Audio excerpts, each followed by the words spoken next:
चलिए my dear friends, can we start? So very good morning to all of you. आजा बेटा, किधर बैठेगा? इधर नहीं, इधर तो दिखेगा नहीं, तो पीछे बैठ।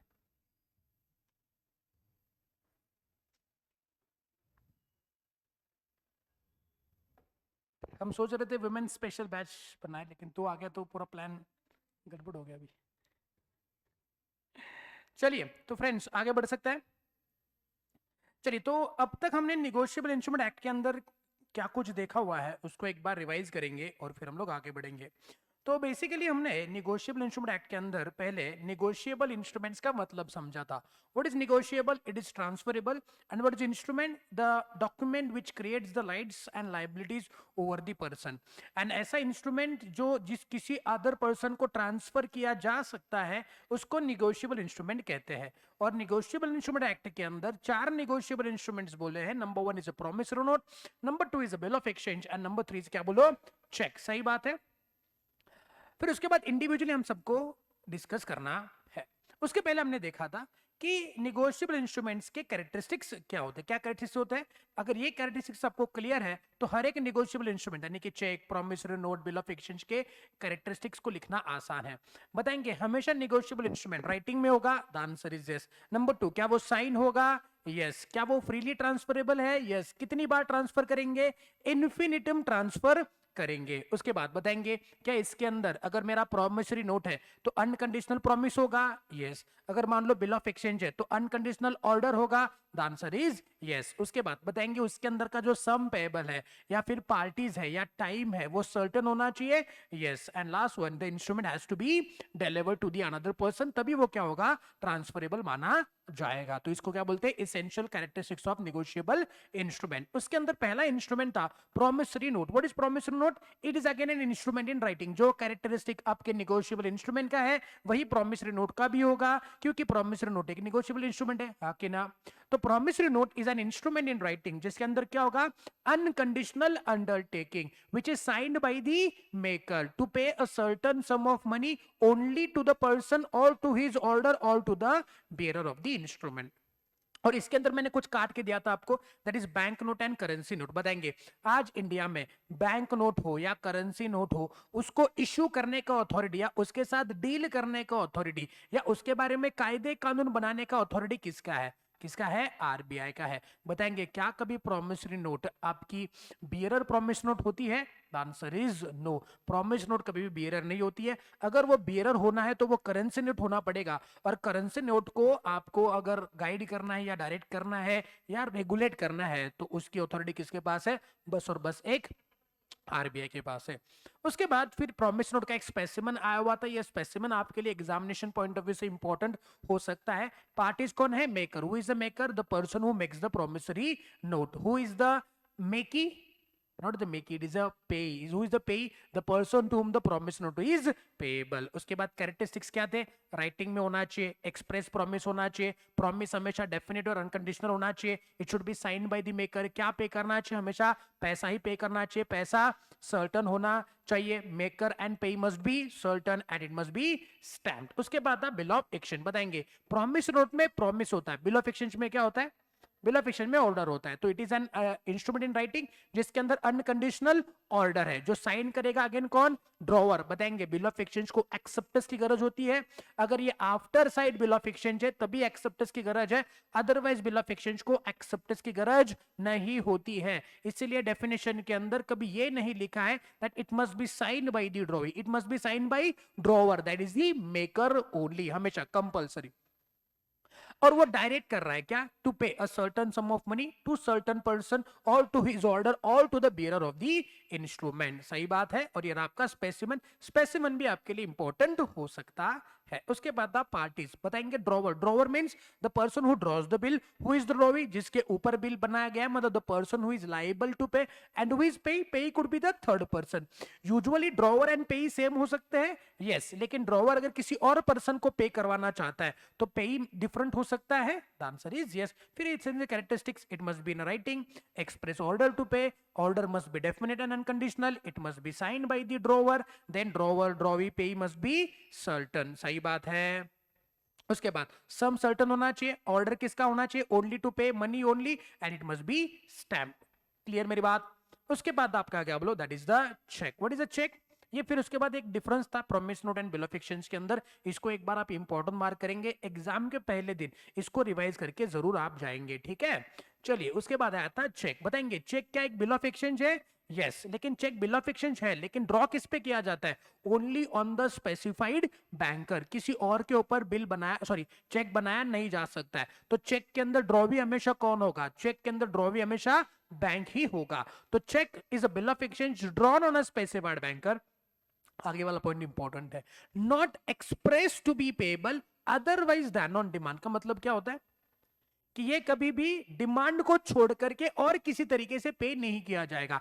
It must be payable only on demand. मतलब जब तक आप चेक को पेमेंट के लिए प्रेजेंट नहीं करते तब तक वो चेक के लिए बैंक पेमेंट के लिए लायबल नहीं होता है। और इसके अंदर ट्रंकेटेड चेक और इलेक्ट्रॉनिक चेक दोनों आता है। What is truncated cheque? Physical cheque को क्लियरिंग सिस्टम के लिए हम स्कैन में कॉपी में कन्वर्ट करते हैं, और स्कैन कॉपी हम ड्रॉवी बैंक को देते हैं, और ड्रॉवी बैंक से पेमेंट मांगते हैं to save the time and the cost of the clearing system. सही बात है। और साथ साथ क्या मैं इलेक्ट्रॉनिकली ऑनलाइन बैंकिंग के द्वारा डायरेक्टली चेक भी बना सकता हूं? The answer is yes. Most of the private bank ये इलेक्ट्रॉनिक चेक की फैसिलिटी प्रोवाइड करते हैं। अब तक नेशनलाइज बैंक्स के अंदर बहुत जगह पे ये इलेक्ट्रॉनिक चेक अब तक देखने को नहीं मिलेगा। प्राइवेट बैंक कुछ स्पेसिफिक कस्टमर्स को ये फैसिलिटी प्रोवाइड कर सकती है, इतना ज्यादा आज प्रचलित नहीं है, ठीक है। उसके बाद ये स्पेसिमेन था। पार्टीज कौन होता है? ड्रॉवर, ड्रॉवी एंड पे। जो बिल ऑफ एक्सचेंज के पार्टी जो होते हैं यहाँ पे होंगे, लेकिन यहाँ पे एक की पार्टी बदलेगा। कौन? ड्रॉवी। ड्रॉवी हमेशा कौन होगा? Only the banker. सही बात है। और फिर कुछ कैरेक्टरिस्टिक्स, दो ही कैरेक्टरिस्टिक्स अलग है, बाकी सारे कैरेक्टरिस्टिक्स के आएंगे बिल ऑफ एक्सचेंज के आएंगे। Number 1 is a specified banker पे ड्रॉ होगा, और ये हमेशा किस पे पेबल होगा?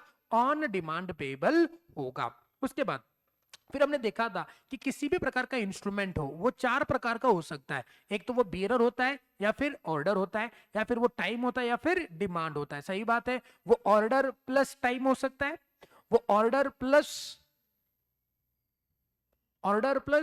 डिमांड हो सकता है। यस। क्या वो बियरर प्लस टाइम हो सकता है? क्या वो बियरर प्लस डिमांड हो सकता है? The answer is yes. What is a bearer instrument? ऐसा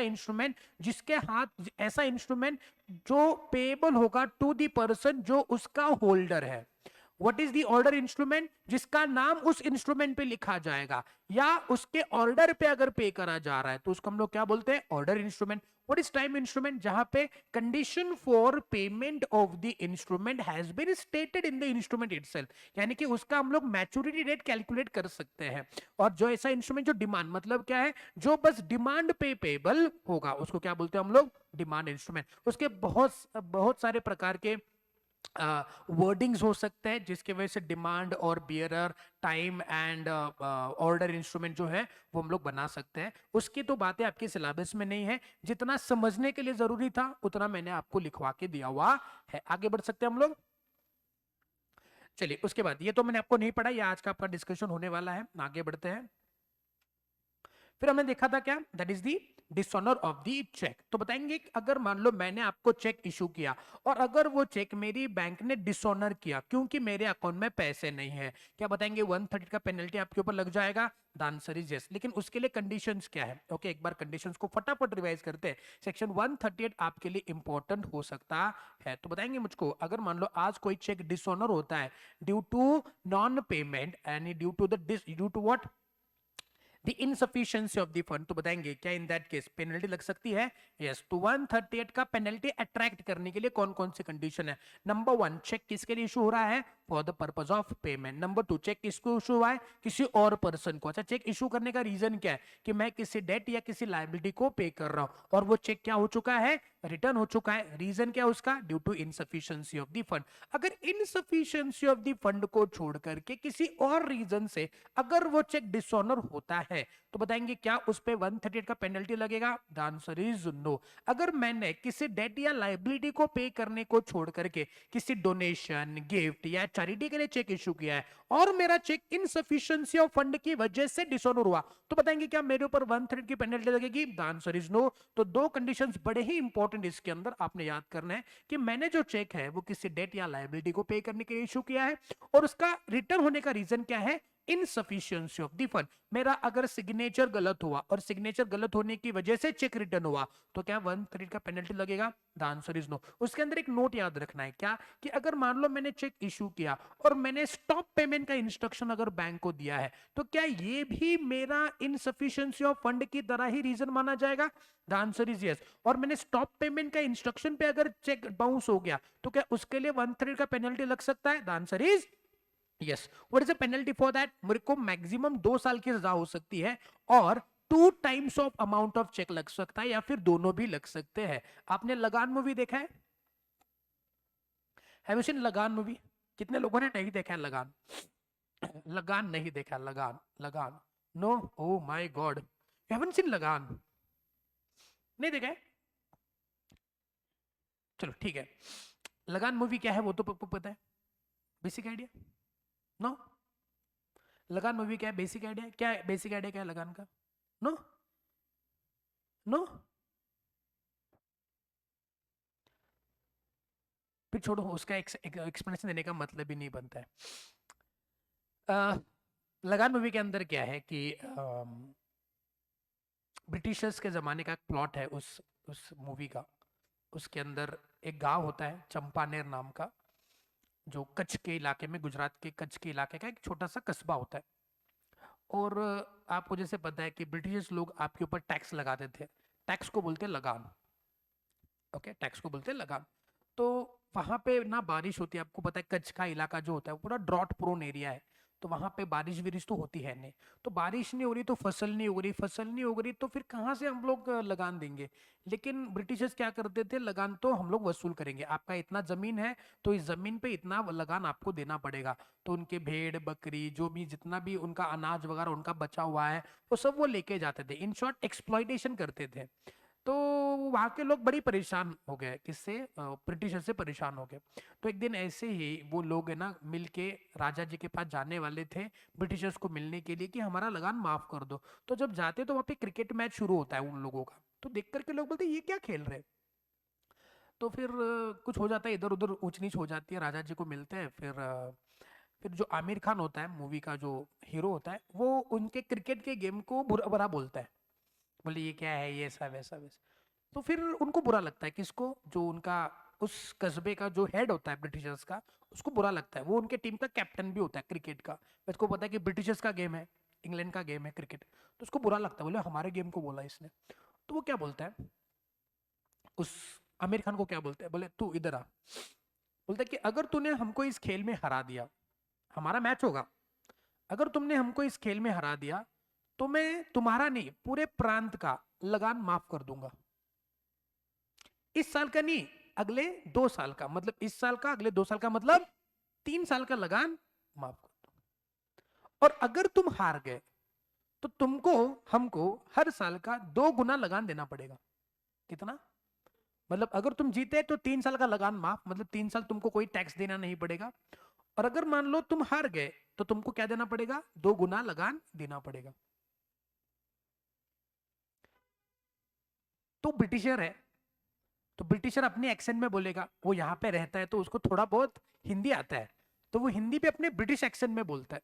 तो जब भी वो मैं मूवी देखता हूँ लगान, मेरे को सेक्शन 130 याद आता है, बिकॉज उसके अंदर 130 का पेनल्टी याद आता है मुझको। बिकॉज वो क्या बोलता है, अगर तुम हार गए, वो अपने ब्रिटिश एक्सेंट में बोलता है, तुम्हें हमें इस खेल में हराना होगा, और अगर तुमने हमको हरा दिया तो इस साल का नहीं, अगले 2 साल का लगान माफ कर देंगे, तुम्हारा नहीं पूरे प्रांत का लगान माफ कर देंगे। और अगर कहीं तुम हार गए तो तुमको 2 गुना लगान देना पड़ेगा। ओके, वो इस डायलॉग में बोलता है। तो जब भी बोलता है ना 2 गुना लगान, तो मेरे को याद आता है कि अगर चेक डिसऑनर हुआ तो 2 गुना अमाउंट देना पड़ता है। आई बात समझ में? तो इसको लगान के साथ मैच कर दो, क्या बोलता है वो, अगर तुम हार गए तो तुमको हमको 2 गुना लगान देना पड़ेगा। इसका मतलब क्या है कि 2 गुना लगान, तो यहाँ पे 2 गुना लगान भी वसूल करें, यानी कि पेनल्टी है। कितना पेनल्टी है? 2 times of the amount of cheque, या फिर 2 साल का जेल, या फिर दोनों भी हो सकते हैं। जज चाहे तो ये पेनल्टी लगा सकता है, एक खाली छोड़ दो, या फिर जेल में डाल सकता है, मॉनिटरी छोड़ दो, या फिर दोनों भी लगा सकता है। 1/3 का पेनल्टी आपको याद रखना है। बताएंगे क्या इसके लिए कोई टाइम लिमिट बनाया हुआ है जिसके लिए वो केस बनाएगा? The answer is again yes. ये भी इंपॉर्टेंट है कि अगर मान लो आपका चेक डिसऑनर हुआ तो पहले क्या होगा कि पेई को इसकी इंफॉर्मेशन मिलेगी बैंक से कि देखो तुमने जो हमको चेक दिया था क्लियरिंग के लिए वो डिसऑनर हो चुका है। जैसे ही पेई को उसका इंफॉर्मेशन मिलता है, अगले 30 दिन के अंदर उसने क्या करना है, नोटिस देना है किसको, ड्रॉवर को, कि ड्रॉवर देखो तुमने जो चेक हमको दिया था वो डिसऑनर हो चुका है। उसके बाद 15 दिन के अंदर अगर उसको पेमेंट नहीं आया, किसको नोटिस दिया उसने, ड्रॉवर को नोटिस दिया कि अगर 15 दिन के अंदर उसने पेमेंट नहीं किया तो फिर 138 का केस बनाएगा। लगेज चेक डिसऑनर होने पे केस बना नहीं सकता है। तो इन शॉर्ट अगर मोटा मोटी बात करेंगे तो 45 डेज बन जाते हैं for the making the case on the drawer for dishonour of check.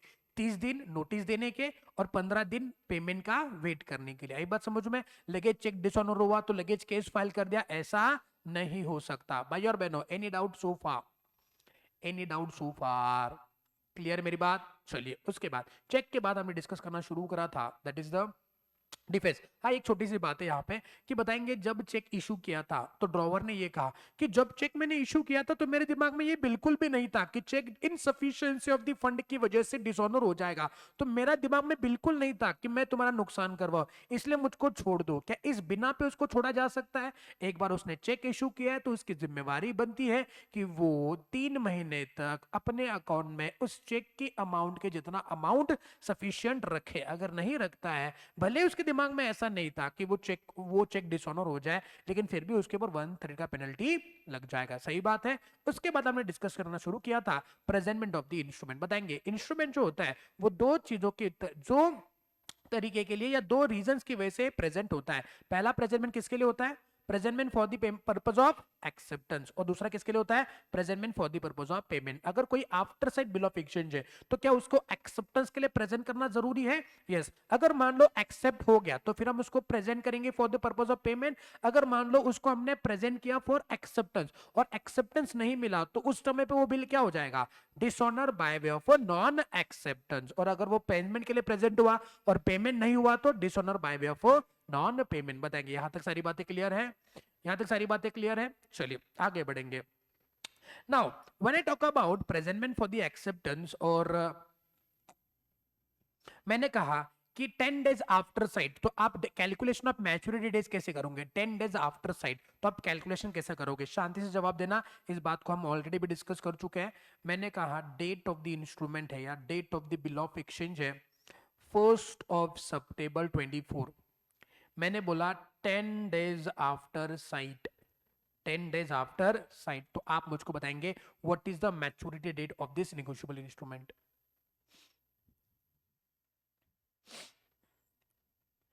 Date of bill of exchange है 1 सितंबर 24। डेट इंस्ट्रूमेंट के अंदर लिखा हुआ है 10 डेज आफ्टर साइट। तो बताएंगे इसका मैच्योरिटी डेट क्या आएगा? जिसको आता है उसने हाथ खड़ा कर देना है बस। या कोई क्वेश्चन पूछना चाहते हो तो क्वेश्चन पूछो।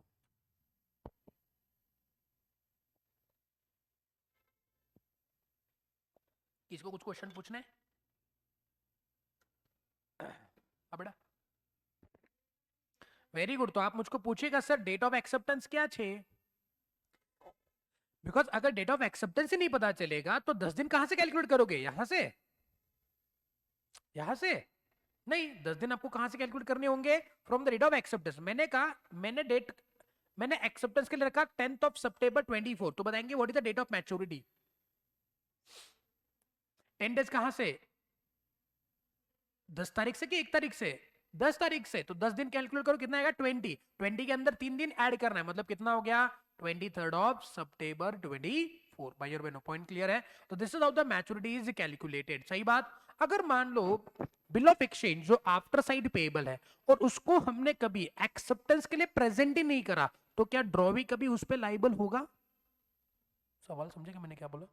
अगर मैंने bill of exchange after side है और उसको मैंने एक्सेप्टेंस के लिए प्रेजेंट ही नहीं किया कभी, तो क्या in that case drawee is liable to pay? The answer is no. अरे एक्सेप्ट ही नहीं किया तो वो लाइबल कैसे होगा? अच्छा मान लो आफ्टर साइट नहीं है, नॉर्मल बिल ऑफ एक्सचेंज, तो क्या ड्रॉवी लाइबल है to pay? The answer is yes. Okay, तो एक्सेप्टेंस के लिए प्रेजेंट करना है तो आपको प्रेजेंट करना होगा, उसके बाद फिर वो लाइबल हो जाएगा। अगर एक्सेप्टेंस के लिए प्रेजेंट नहीं किया तो वो लाइबल होगा नहीं। क्लियर मेरी बात? उसके बाद फिर आता है प्रेजेंटमेंट फॉर दी पेमेंट। तो चाहे प्रोमिसरी हो, चाहे आपका बिल ऑफ एक्सचेंज हो, चाहे चेक हो, तो उसको आपको क्या करना होगा? प्रेजेंट करना होगा for the purpose of payment. अब उसके बहुत ज्यादा और भी तरीके हैं, जैसे कि 10 days after the date, 10 days after the after what the death of certain person. तो कंडीशंस अलग अलग हो सकते हैं, मैच्योरिटी का डेट अलग अलग हो सकता है। तो जो आपका मैच्योरिटी डेट आएगा उस मैच्योरिटी डेट पे आपने उसको पेमेंट के लिए प्रेजेंट करना है। अगर आप उसको मैच्योरिटी डेट पे प्रेजेंट नहीं करते हो for the purpose of payment, तो क्या उस दिन पे वो लायबल होगा? The answer is no. बताएंगे मुझको, अगर मान लो मैच्योरिटी डेट हो चुकी है, जैसे मेरा मैच्योरिटी डेट क्या था? 23 सितंबर 24, क्या मैं इसको उसके बाद भी प्रेजेंट कर सकता हूं for the purpose of payment? 23 सितंबर को वो बिल मैच्योर हो रहा है, हाँ कि ना? बताएंगे क्या मैं 23 सितंबर के बाद भी उसको प्रेजेंट कर सकता हूं फॉर पेमेंट, या 23 सितंबर को ही करना है? उसके बाद भी कर सकता हूं ना मैं। हाँ, और एक सवाल यहाँ पे कि after side bill of exchange है, मतलब क्या? आफ्टर साइड इंस्ट्रूमेंट है, मतलब पहले क्या करना होगा? एक्सेप्टेंस के लिए। तो यू टेल मी, एक्सेप्टेंस के लिए कब तक प्रेजेंट करना है? Within a reasonable time. आई बात समझ में? एक्सेप्टेंस के लिए प्रेजेंट करने का कोई समय हमने बिल में लिखा हुआ नहीं है, लेकिन उसको प्रेजेंट करना होगा with in a reasonable time. सही बात है। और यहां पर भी 23 सितंबर 24 हो गया, मैच्योर हो गया। मैच्योरिटी के बाद आप उसको लिमिटेशन एक्ट के हिसाब से प्रेजेंट करिएगा। अभी लिमिटेशन एक्ट का रेफरेंस यहाँ पे दिया हुआ नहीं, लेकिन फिर भी एक रीजनेबल टाइम होता है जिसके अंदर आपको उसको प्रेजेंट करना होगा for the purpose of payment. बताएंगे सारी बातें आपको एडहॉकली समझ आ रही है कि अब तक हमने क्या क्या सीखा हुआ है? हाँ कि ना? पक्का? चलिए, आर्स फॉर पेमेंट की बात कर रहे थे। यहाँ पे बहुत ज्यादा डिस्कशन हुआ था कि इंडिविजुअल केस में कहाँ कहाँ पे कब कब पेमेंट करना है। जैसे मान लो अगर कोई इंस्ट्रूमेंट है जो कुछ दिनों के बाद, यानी कि 10 days आफ्टर साइड पेबल है, तो आपको कब पेबल कब कब पेमेंट के लिए प्रेजेंट करना होगा? पहले एक्सेप्टेंस के लिए प्रेजेंट करना है, उसके बाद 10 दिन के बाद प्रेजेंट करो। अगर मैंने कहा specified period after the date, का मतलब क्या होता है? डेट ऑफ द इंस्ट्रूमेंट, उसके अंदर जो स्पेसिफाइड पीरियड है 1 महीना, 2 महीना, 10 दिन, उसके बाद 3 दिन, ऐसे कैलकुलेट करके आपको क्या करना होगा? उसका मैच्योरिटी कैलकुलेट करना होगा। ये सारी बातें वही लिखी हुई थी, इसको वापस अभी रिवाइज करने की गरज नहीं है। सही बात है। ये बस छोटी छोटी छोटी बातें हैं, वो जो नोटबुक के अंदर मैंने आपको लिखवा के दिया हुआ है। बताएंगे यहां तक सारी बातें क्लियर है? फिर उसके बाद हमने चर्चा करना शुरू करा था जो मोस्ट इंपॉर्टेंट पॉइंट था इस एक्ट के अंदर, कि प्रेजेंटमेंट करना नेसेसरी कब नहीं है, कब हम लोग उसको प्रेजेंट नहीं करेंगे तो भी चल जाएगा। सही बात है। और बताएंगे ये डिस्कस करना शुरू किया था हमने, कहाँ गया? मैंने कहाँ लिखा हुआ था? कहीं तो लिखा हुआ था, चलो छोड़ो, यहाँ पे लिखता। मैंने क्या डिस्कस करना शुरू किया था कि कब आपको प्रेजेंटमेंट करना जरूरी नहीं है। प्रेजेंटमेंट इज क्या? बोलो, अरे जोर से बोलो। Presentment is unnecessary. नेसेसरी मतलब प्रेजेंट करने की गरज नहीं है। बताएंगे हमने बी सी डी 3 पॉइंट पढ़े थे। बी सी डी 3 पॉइंट पढ़े थे। बी पॉइंट में क्या लिखा हुआ है कि अगर उसने क्या किया है, मैच्योरिटी के पहले ही पे कर दिया है, तो ए बी पॉइंट क्या आएगा? बी पॉइंट क्या आएगा? अगर उसने कैसा पे किया? बिफोर मैच्योरिटी, यानी कि अपना मैच्योरिटी क्या है? आप आज के एग्जांपल में 23 सितंबर है और उसने मान लो पेमेंट कर दिया 20 सितंबर को या 15 सितंबर को, तो क्या 23 सितंबर को मुझको वापस से प्रेजेंट करना होगा फॉर द पेमेंट? वो कान के नीचे कंटाप देगा, बोलेगा नलायक 20 तारीख को ही पे कर दिया मैंने तेरे को, हाँ कि ना? तो अगर मान लो आपका पेमेंट बिफोर मैच्योरिटी हो चुका है तो आपको वापस से प्रेजेंट करने की गरज नहीं होनी चाहिए, हाँ कि ना? नंबर सी क्या था कि after maturity, after maturity but before before presentment, यानी कि देखो 20 सितंबर आ चुका है लेकिन अब तक उसने प्रेजेंट नहीं किया है।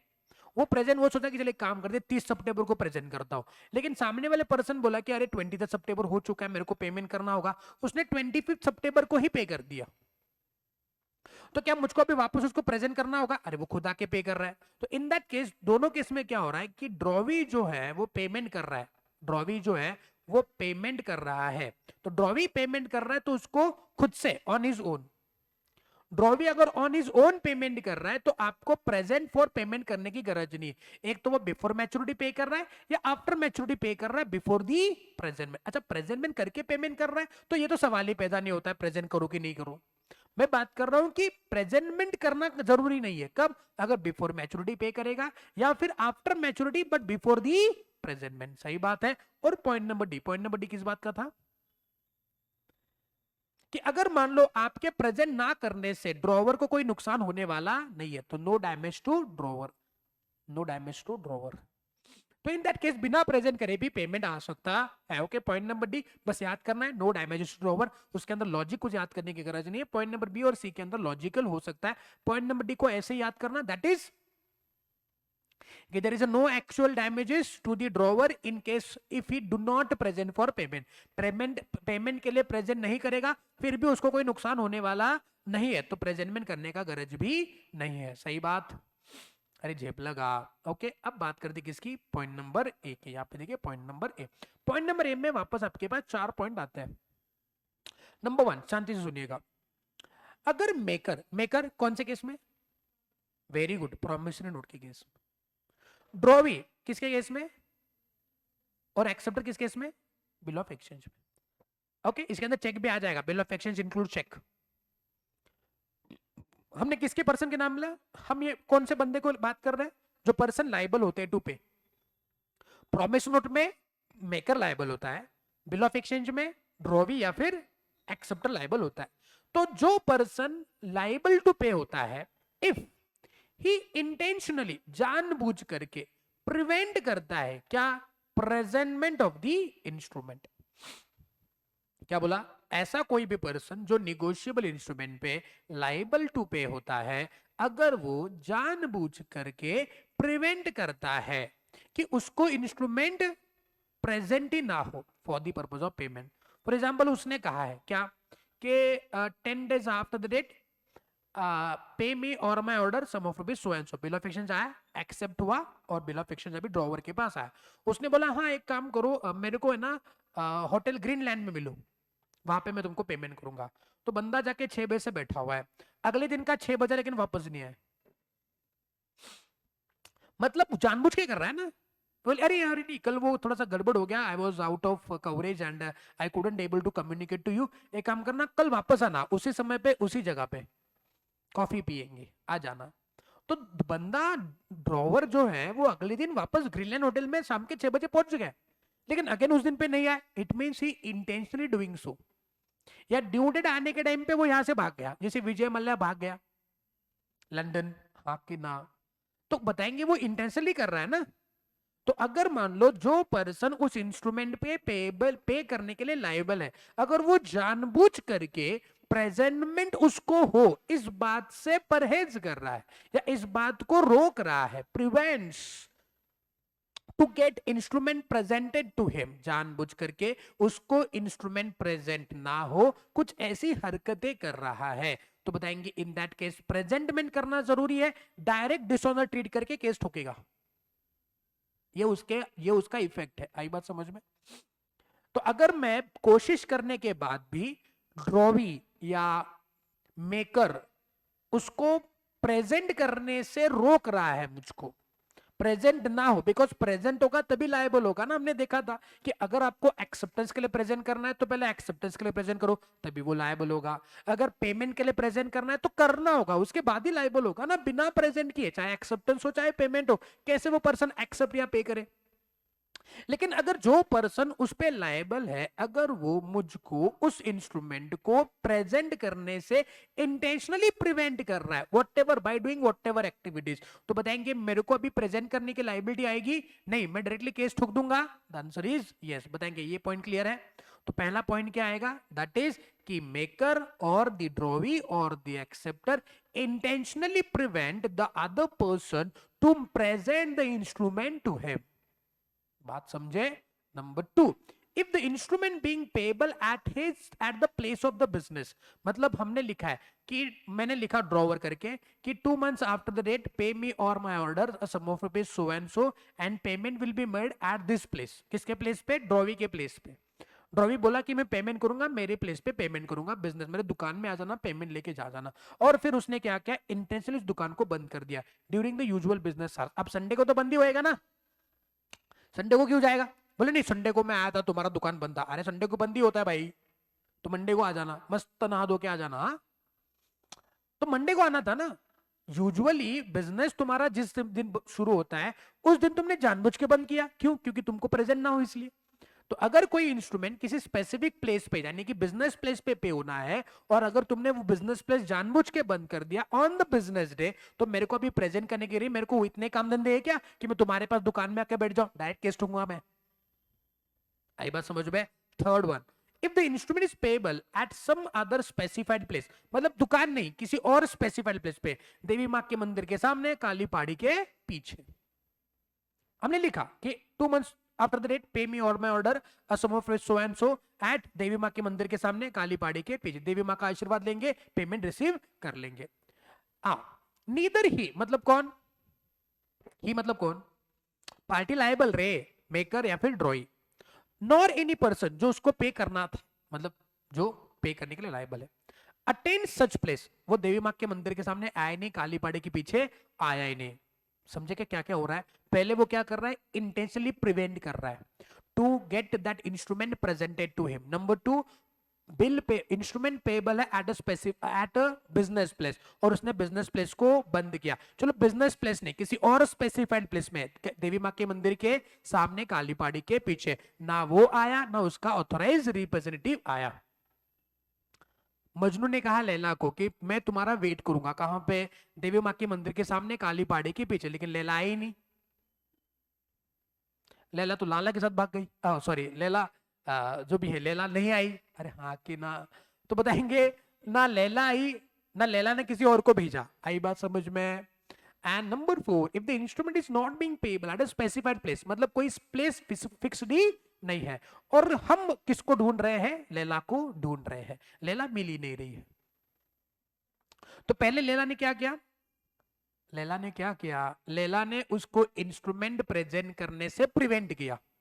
नंबर 2, अब बिल कहां पे पेमेंट होना है? लैला के ऑफिस में, लेकिन लैला ने ऑफिस बंद किया। नंबर 3, लैला के ऑफिस में पे करने का नहीं, वहां पे बहुत सारे लोग होते, तो लैला ने कहा बोला आपको मिलने के लिए? देवी मां के मंदिर के सामने, काली पहाड़ी के पीछे। लैला आई क्या? नहीं, ना लैला आई ना लैला की कोई और सहेली आई। आई बात समझ में? एंड लास्ट वन, अगर कोई प्लेस फिक्स ही नहीं है तो बताएंगे लैला को ढूंढना पड़ेगा ना, अभी लैला कहाँ है? लेकिन लैला मिल रही है क्या? Laila is not found within reasonable such. तरीका जो भी हो, आपको ये पॉइंट याद करने होंगे। तो पॉइंट नंबर 1 किसके बारे में है? लैला के बारे में है। किसके बारे में है? लैला के बारे में। तो 4 पॉइंट आते बताएंगे। लैला क्या कर रही है? आपको प्रिवेंट कर रही है टू प्रेजेंट द इंस्ट्रूमेंट, सही बात है। फिर लैला ने क्या बोला, कहां आना? Let's have a cup of T in my office. कौन बोलता है? अरे कौन बोलता है ये? अरे डायलॉग तुमको पता नहीं है? Let's have a cup of T in my office. अरे वायरस बोलता है 3 इडियट्स में। तो लैला ने बोला, लैला तोतली है मान लो, तो लैला ने बोला let's have a payment in my office. तो फिर ऑफिस में गए और बिजनेस प्लेस, ऑफिस नहीं बोलते उसको, क्या बोलते हैं? Business place. पेबल एट क्या बोलो? अरे ऐसा लिखता हूं मैं इसको, रुको रुको रुको, अरे निकल निकल निकल। पेमेंट पेबल कहां पे? कम ऑन, अरे पेबल कहां पे है? बिजनेस प्लेस पे। और बिजनेस प्लेस क्या कर दिया लैला ने? क्लोज किया, हाँ कि ना? नेक्स्ट, अब पेबल कहां पे? किसी स्पेसिफाइड प्लेस पे। लेकिन लैला आई क्या? ओके, ही मतलब कौन? He include she, Laila. Laila didn't attend और ऑथोराइज रिप्रेजेंटेटिव डिडंट अटेंड, सही बात है। और आखिरी पड़ाव,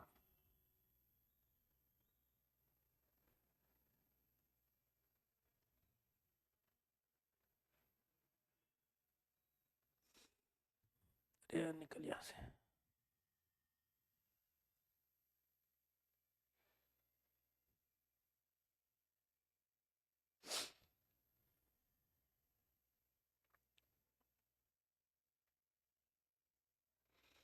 ये आपके दिमाग की तरह हैंग हो चुका है अभी।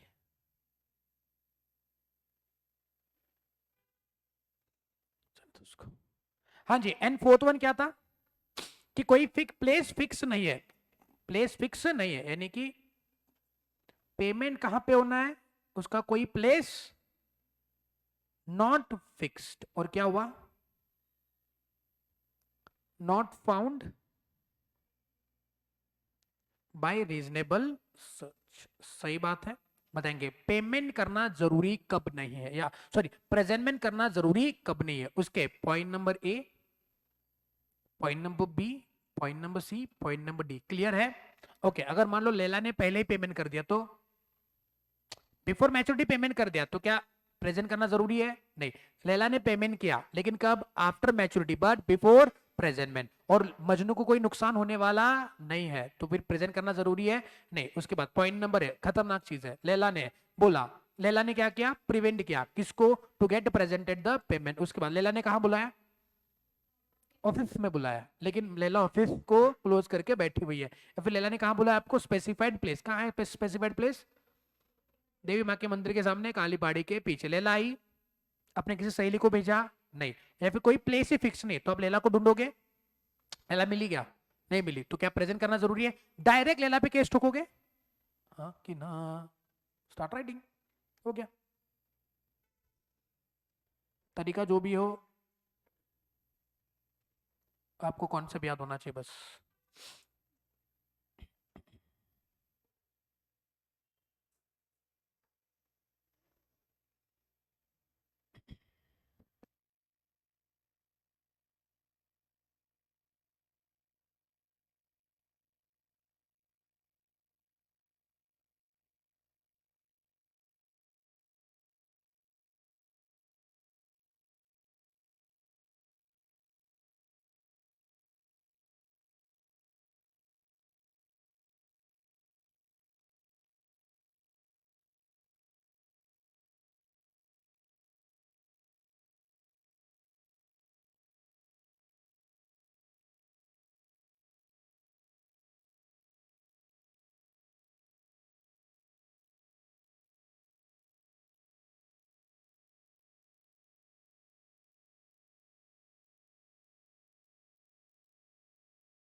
चलिए माय डियर फ्रेंड्स, हम लोग आगे बढ़ सकते हैं।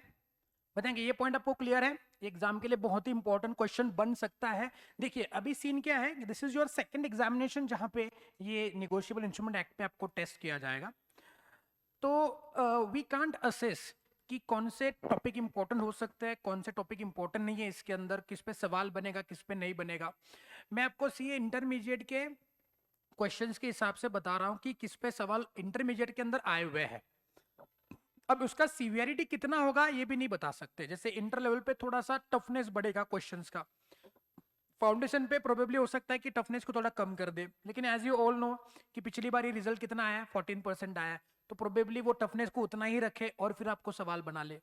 तो हम इंटर के हिसाब से प्रिपेयर करके आगे बढ़ेंगे कि बताएंगे इंटर के अंदर सवाल आएगा तो कैसे लिखते थे बच्चे, वही फाउंडेशन से भी एक्सपेक्ट कर रहे हैं, यही दिमाग में रख करके आपको आंसर लिखना होगा। तो मैं आपको भी जो बता रहा हूं कि ये क्वेश्चन आए हैं, ये क्वेश्चन इंपॉर्टेंट है, इस पे सवाल बन सकता है, वो पूरा पूरा मैं क्या कर रहा हूं, आपको इंटरमीडिएट के ज्ञान का जो सारांश है वो आपके सामने रख रहा हूं। सही बात है। चलिए now with this we move to the second last point of this unit, that is the classification of the instrument, जिसके अंदर हमने दो इंस्ट्रूमेंट फिनिश कर दिए। एक कौन सा होता है बोला आपका बेरियर इंस्ट्रूमेंट, एक कौन सा होता है आपका order instrument. Is barrier instrument ऐसा इंस्ट्रूमेंट जो किसी होल्डर को, बेरियर को पेबल होता है। इज ऑर्डर इंस्ट्रूमेंट ऐसा इंस्ट्रूमेंट जो किसी स्पेसिफाइड पर्सन या उसके ऑर्डर पे पे होता है। बताएंगे ये दो क्लासिफिकेशन आपको क्लियर है? अरे हाँ कि ना, आगे बढ़े क्या? चलिए नेक्स्ट इंस्ट्रूमेंट है आपका इनलैंड इंस्ट्रूमेंट। ओके, ये भी दोनों क्लासिफिकेशंस भी बहुत ही इंपॉर्टेंट है। इनलैंड एंड फॉरेन आपको प्रोबेबली हो सकता है कि कोई डायरेक्टली सवाल बना दे कि what do you mean by inland and foreign instrument. तो व्हाट इज इनलैंड इंस्ट्रूमेंट, थोड़ा शांति से समझिएगा, अगर कंफ्यूजन हो रहा है तो क्लियर करके लीजिएगा, अगर ये नहीं समझा यहाँ पे तो बाद में घर पे भी नहीं समझेगा। ओके, ये ऐसा सीन है। व्हाट इज इनलैंड इंस्ट्रूमेंट, देखिए a promissory note, bill of exchange or check, in short whatever negotiable instrument that you are drawing, चाहे वो promissory note हो, चाहे वो bill of exchange हो, चाहे वो check हो, which is drawn, देखिए बहुत इंपॉर्टेंट चीज है, which is drawn, जो बनाया गया है, जो बनाया गया है, मेड इन इंडिया, मतलब इन शॉर्ट ऐसा इंस्ट्रूमेंट जो इंडिया में बनाते हैं, instrument which is drawn and made in India, and क्या बोला हुआ है, एंड मेड पेएबल इन, मतलब जो इंडिया, जो पेएबल होगा, देखो बनाया इंडिया में है और पेएबल है, और drawn upon any person resident in India, ये एक कंडीशन है, सुनिए बात को, ये एक कंडीशन है, और उसके साथ साथ इन दोनों में से कोई भी एक, 1 and 2 और, वापस एक बार शांति से समझो, यहां पे क्या बोला मैंने, बेसिक कंडीशन क्या है कि ऐसा इंस्ट्रूमेंट जो इंडिया में बनाया गया है, ये पहली कंडीशन होनी चाहिए, ऐसा इंस्ट्रूमेंट जो इंडिया में बनाया गया है उसको ही इनलैंड इंस्ट्रूमेंट कहेंगे। अगर मैंने कोई प्रोमिसरी नोट श्रीलंका में बनाया तो क्या वो इनलैंड इंस्ट्रूमेंट होगा for the purpose of India? The answer is no. आगे चेक करने की गरज ही नहीं है, इंस्ट्रूमेंट इंडिया में बनना होना चाहिए। नंबर 2, इंडिया में बनाया है या फिर वो मेड पेएबल इन इंडिया, मतलब इंडिया में बनाया है, इंडिया में ही पेएबल है, इंडिया में बनाया है या फिर इंडिया में ही पेएबल है, या फिर इंडिया में बना है या इंडिया के किसी रेसिडेंट इन इंडिया के ऊपर बनाया गया है, पेएबल बाहर है। क्या बोला मैंने?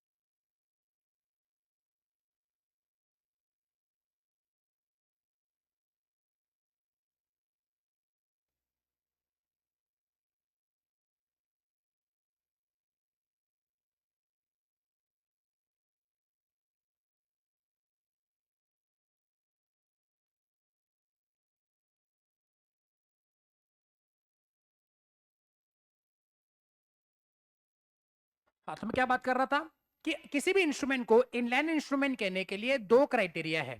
ओके, किसी भी इंस्ट्रूमेंट को क्या बोलो,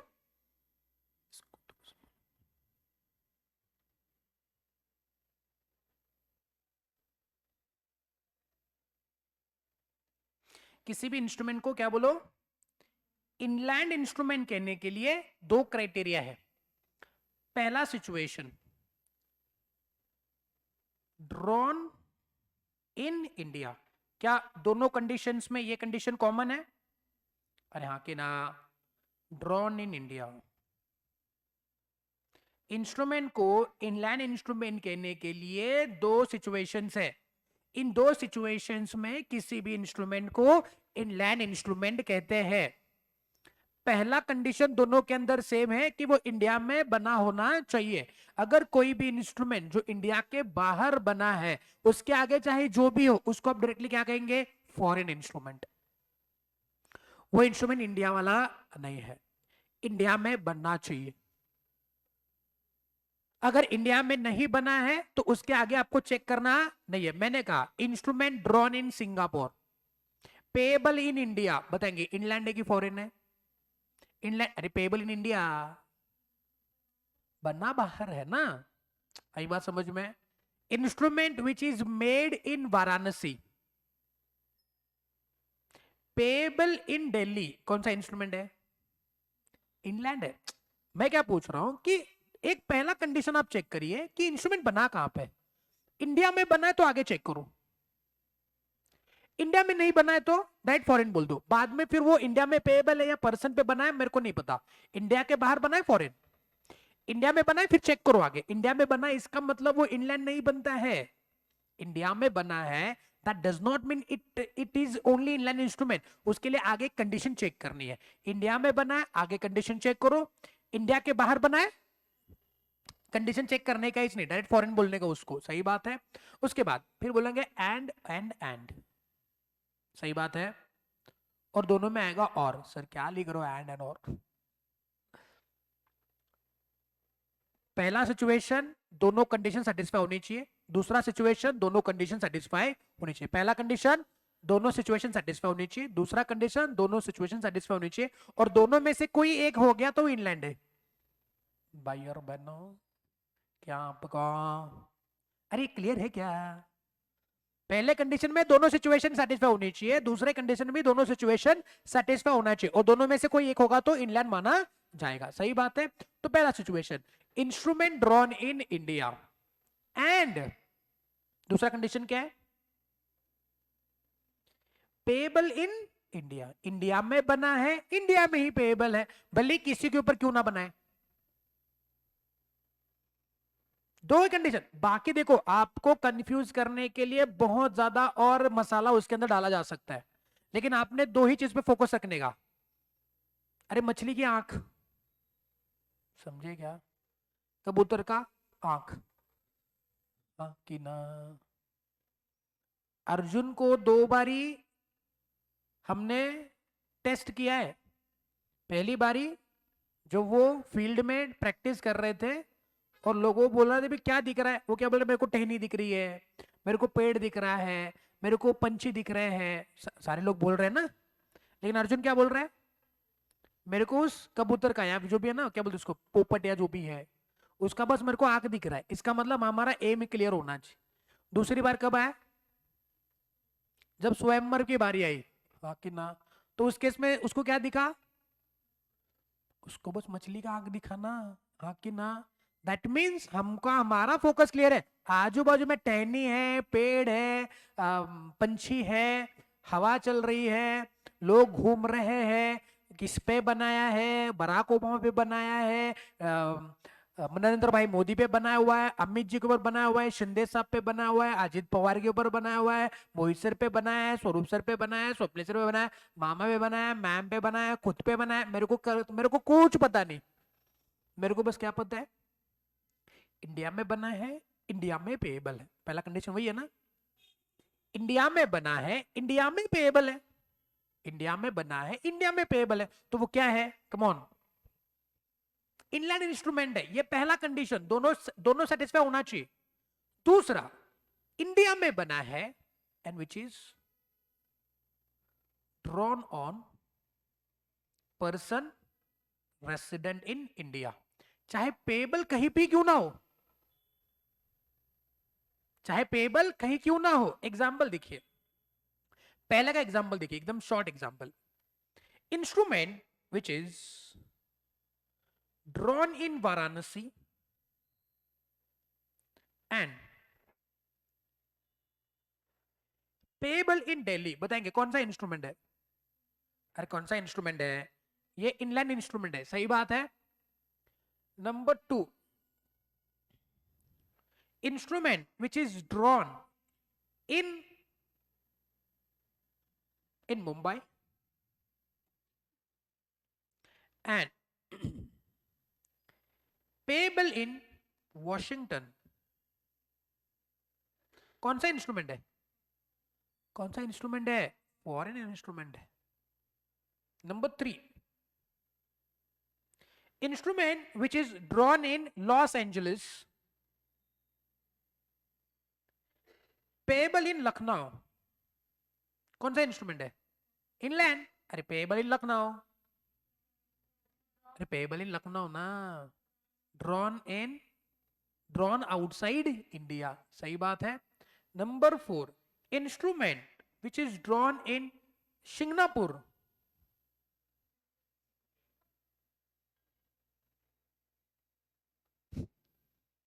which is payable in Singapore। कौन सा इंस्ट्रूमेंट है? अरे सिंगापुर में बना है ना इधर, लेकिन पेएबल कहां पे है? तो ये कौन सा हो गया? फॉरेन। आई बात समझ में? क्लियर है? नेक्स्ट एग्जाम्पल क्या है? पहला अपना बेसिक कंडीशन क्या है? Drawn in Varanasi, drawn in Varanasi and drone on Narendra भाई मोदी। इनलैंड है कि फॉरेन है? इनलैंड है कि फॉरेन है? इनलैंड। नंबर 2,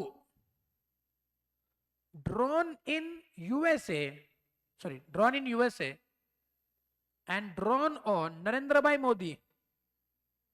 अरे नरेंद्र भाई मोदी इंडिया के प्राइम मिनिस्टर, यूएसए में बना है, वेरी गुड, चलो मान लेते हैं। Instrument drone in Delhi and drone on Amit Shah. बताओ कौन सा इंस्ट्रूमेंट है?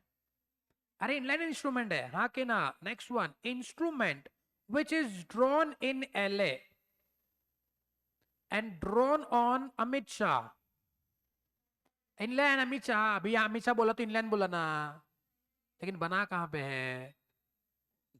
एलए में बना हुआ है, सही बात है। Next one, instrument drawn in Delhi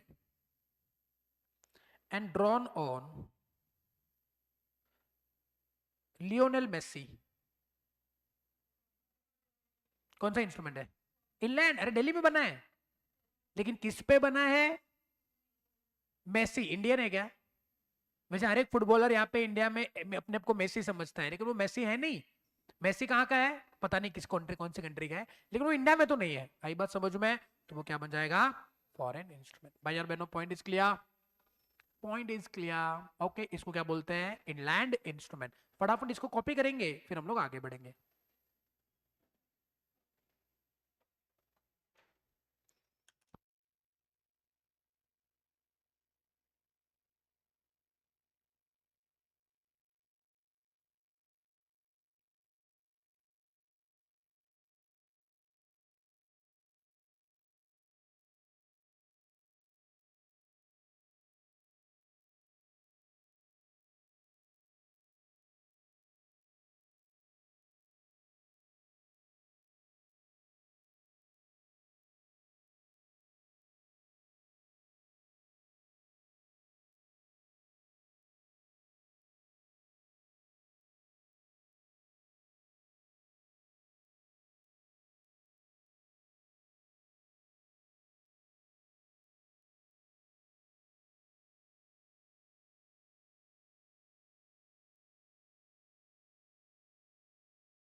तो इंस्टीट्यूट के कुछ एग्जांपल्स है इसके ऊपर, उसको एक बार टेस्ट करते हैं। देखिए यहाँ पे, a promissory note made in Kolkata and payable in Mumbai. बताएंगे ये इंस्ट्रूमेंट क्या है, इनलैंड की फॉरेन?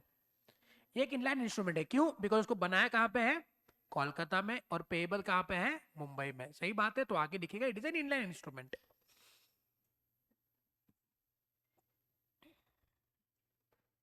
हो गया, बस आए लिखे, आए लिव लगा।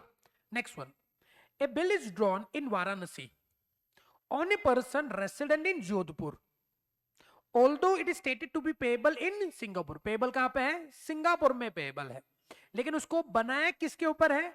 जो पर्सन इंडिया में रेसिडेंट है। तो ये इंस्ट्रूमेंट कौन सा हो गया? Inland instrument. सही बात है, बिकॉज उसको बनाया इंडिया में है, और किसके ऊपर बनाया गया है? ऐसा पर्सन जो जोधपुर में रहता है, भले वो पेबल कहां पे है? इंडिया के बाहर है। Next one, a resident of Agra drew a bill of exchange in Agra on B. बना कहां पे है? इंडिया में। तो आगे चेक करोगे, yes. A merchant in New York, किसके ऊपर बनाया है? न्यूयॉर्क के मर्चेंट पे, यानी कि इंडिया के पर्सन ने इंडिया में बिल बनाया, जो किसके ऊपर बनाया था? न्यूयॉर्क के पर्सन पे बनाया था। बी एक्सेप्टेड द बिल, उसने एक्सेप्ट किया, और जो कहां पे पेबल है? इंडिया में पेबल है। बताएंगे इनलैंड है कि फॉरेन है? इनलैंड है। क्यों? बिकॉज इंडिया में बनाया है और इंडिया में पेएबल है, भले वो इंडिया के बाहर के पर्सन पे पेएबल है। शांति से जवाब देंगे। Next one, a resident in Mumbai Drew a bill of exchange इन मुंबई। कहां पे बनाया? इंडिया में बनाया। किस पे बनाया? बी। बी कौन है?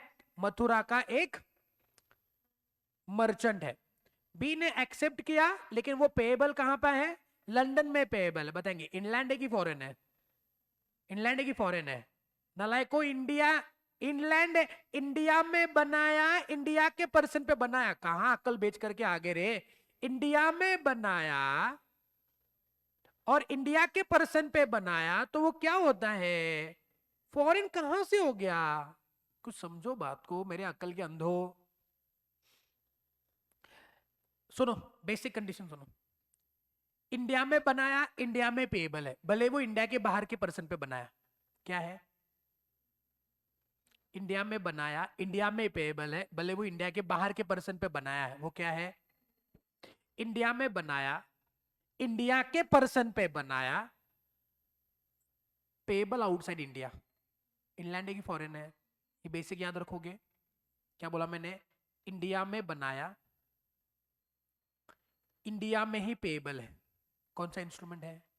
इनलैंड।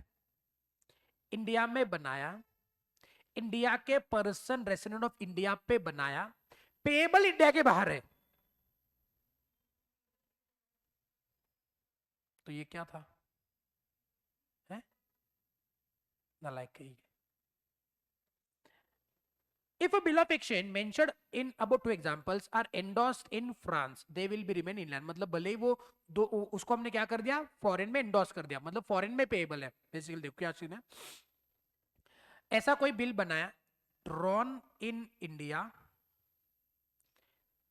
Payable in India. सही बात है, पेएबल इन इंडिया, लेकिन उसको हमने एंडोर्स किया। कहां में एंडोर्स किया? फ्रांस में एंडोर्स किया। मतलब अभी पेएबल का किसके पर्सन पे एंडोर्स किया हमने? फ्रांस में कोई पर्सन है, उसको एंडोर्स किया। मतलब that is a party who can receive the bill. लेकिन वो ओरिजिनली तो इंडिया में बना है, इंडिया में ही पेएबल है। तो फ्रांस का पर्सन इंडिया में पेमेंट रिसीव करेगा कि फ्रांस में रिसीव करेगा? इंडिया में करेगा, तो वो इनलैंड है। तो इनलैंड इंस्ट्रूमेंट, सुनो बात को, इनलैंड इंस्ट्रूमेंट चाहे इंडिया के बाहर कहीं पर भी एंडोर्स हो, वह रहता क्या है? Inland instrument. सही बात, झेप लगा। आगे बढ़े, देखो यहाँ पे promissory note, bill of exchange या चेक ड्रॉन और मेड इन इंडिया। आगे चेक करोगे, फिर आगे चेक करोगे नहीं करोगे? Payable in India. बताएंगे इनलैंड है कि फॉरेन है? इंडिया में बना है, इंडिया में पेएबल है, तो क्या है? या फिर इंडिया में बना है या इंडिया के पर्सन रेसिडेंट पे बना है, तो कौन सा इंस्ट्रूमेंट है? इनलैंड इंस्ट्रूमेंट है। Next one, a foreign instrument is one which is not inland instrument. Means what? कि जो इनलैंड नहीं है वो क्या है? फॉरेन। एकदम सिंपल याद रखने के लिए, पहले इनलैंड इंस्ट्रूमेंट के क्राइटेरिया अप्लाई करके देखो। अगर इंडिया इनलैंड इंस्ट्रूमेंट के क्राइटेरिया सेटिस्फाई नहीं होते, तो वो इंस्ट्रूमेंट क्या बन जाएगा? क्या बन जाएगा? फॉरेन। मींस पहला क्राइटेरिया क्या है? Drawn outside. ये पहला क्राइटेरिया, किसी भी इंस्ट्रूमेंट को फॉरेन इंस्ट्रूमेंट कैटेगराइज करने के लिए पहला कंडीशन क्या है, वो इंडिया के बाहर बना है। बात समझे, इंडिया के बाहर बना है, बात समझेगा, इंडिया के बाहर बना, इंडिया के बाहर बना है, चाहे इंडिया में पेएबल हो, इंडिया के पर्सन पे बनाया हो, वो इंडियन इंस्ट्रूमेंट नहीं होता, वो क्या होता है, फॉरेन। ये क्लियर है क्या? हाँ कि ना? हाँ। आपने मूवी देखा है बजरंगी भाईजान? उसके अंदर मुन्नी होती है, मुन्नी कैसे करती है? उसको बोलना नहीं आता ना, तो यू आर लाइक ऑल मुन्नीज, लाइक कहिए। इंडिया के बाहर बना है तो इंग्लैंड की फॉरेन है, कंपलसरी फॉरेन, सही बात है। नंबर 2, इंडिया में बना है, ड्रॉन इन, क्या बोलो, drawn in India, drawn in India. But drawn on person which is non resident of India, मतलब वो इंडिया का पर्सन नहीं है। अरे इंडिया का पर्सन होता तो, इंडिया में बना है, इंडिया का प्रेसिडेंट है, तो वो क्या बता, तो वो क्या होना चाहिए, इंडिया का पर्सन नहीं होना चाहिए, सही बात है। लेकिन इसके अंदर एक चीज ऐड कर दूंगा मैं, पेबल इन इंडिया, तो क्या होगा, दूसरा कंडीशन चेक करके बताना, इनलैंड है कि फॉरेन है।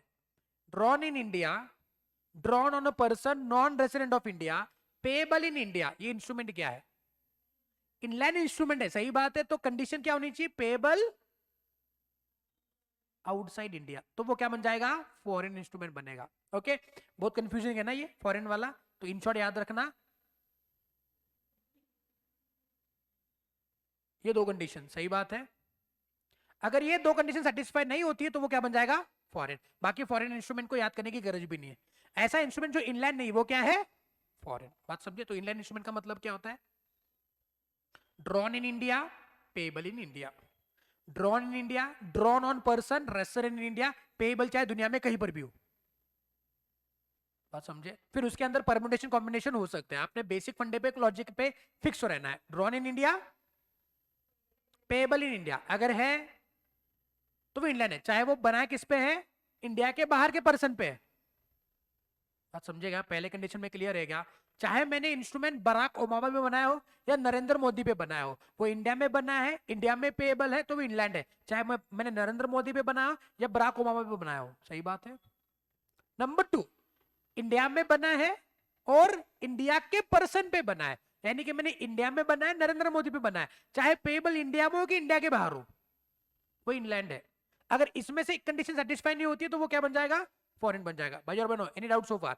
शांति से एक बार एक चार्ट पढ़ो और बताओ कुछ समझे कि नहीं समझे, कंफ्यूजन हो सकता है, बिना कंफ्यूजन के पढ़िएगा।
पढ़ा क्या, कंफ्यूजन हुआ, थोड़ा सा कंफ्यूजन हो सकता है, इसलिए याद क्या रखना है, जो इंस्ट्रूमेंट क्या नहीं है, इनलैंड नहीं, वो क्या है, फॉरेन। नीचे लिखे, अभी इनलैंड इंस्ट्रूमेंट लिखा आपने टेक्स्ट बुक में, सॉरी नोटबुक में, अरे नहीं लिखा, ये लिखा नहीं क्या ये, तो क्या नहीं बोल रहे हो? क्या जो लिखा ना वो भी याद नहीं आपको, लिखो नीचे, foreign instrument, the instrument which is not a, जो से बोलो, इसको क्या बोलते हैं, foreign instrument.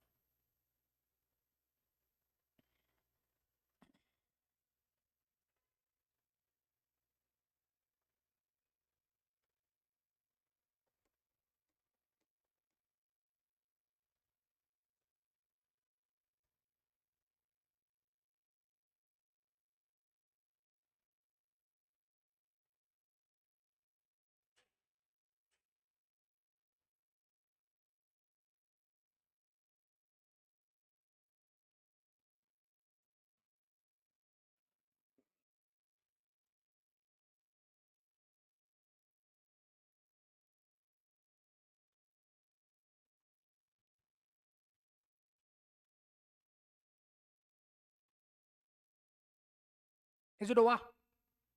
Is it over? चलिए आगे। नाउ यहां पे हम लोग थोड़ा लायबिलिटी के बारे में समझेंगे, थोड़ा सा और कंफ्यूजन हो सकता है, शांति से जरा समझिएगा, आपको सारी बातें क्लियर हो जाएगी, ठीक है? Inland instrument and foreign instrument clear है?